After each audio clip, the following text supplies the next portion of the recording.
Mizzou basketball's prized recruit has made a verbal commitment, and the Cards offense is getting in the swing of things. They try for their third straight win. We'll let you know about all that and more coming up in sports.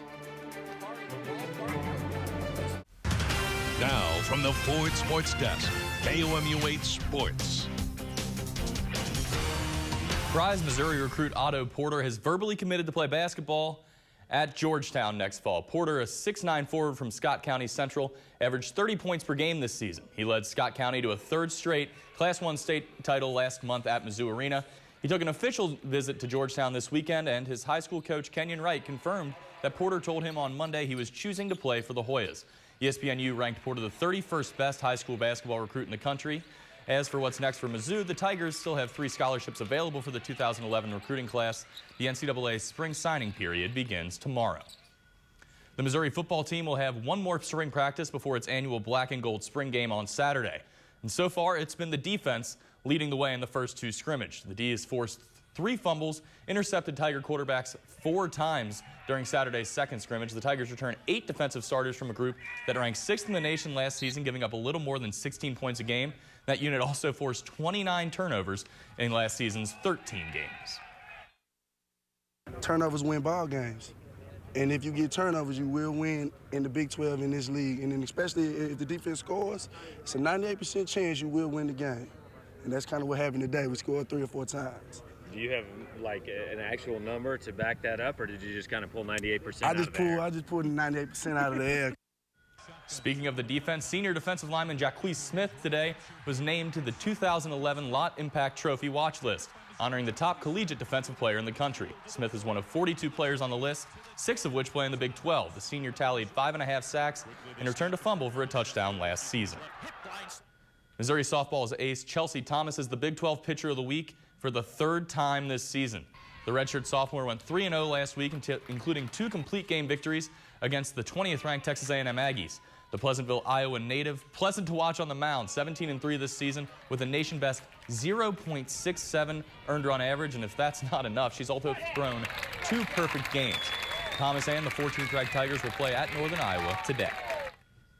The Rockbridge girls soccer team was coming off a 5-1 win against crosstown rival Hickman as the Bruins prepared to take on the Jeff City Jays last night. Bruins 9-2 on the season in the first half, and Alioto gains control of the ball. He's going to put it down and put it in the back of the net for the goal, 1-0 Rockbridge. Later on, Brett Fuller crosses it to Carmen Boson, who scores with the header into the top corner. 2-0 Bruins. Jeff City tries to respond later on. Maddie Edmondson kicks it to Ashley Clark. She puts it away for the finish. 2-1 Bruins at that point, but Rockbridge would go on to win this one by a final of 4-1. The Cardinals seem to finally have found a lineup that works. 2 nights ago, St. Louis scored a season-high 8 runs on 14 hits to beat the Diamondbacks, and the offensive explosion continued last night. Tony La Russa penciled in the same lineup card for last night's game, and this game had more hits than a Justin Bieber YouTube video. First inning, Arizona's Scott Drew doubles off Chris Carpenter, scoring Justin Upton. It's 1-0 D-backs. Then the top second, Lance Berkman, the big Puma, hits a home run. He had 2 nights ago, made it 1 last night off of Armando Galarraga. And then David Freese back-to-back. He takes it to deep center field. It's 2-2 at that point. Third inning, Kirk Gibson. I hope you can't read lips, folks, since we can't bleep that out.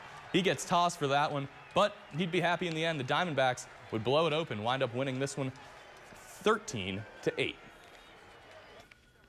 On to Minnesota, where the Royals were in town to take on the Twinkies. Not many guys with a mask can just pick up a baby, but if you're a mascot, it's okay.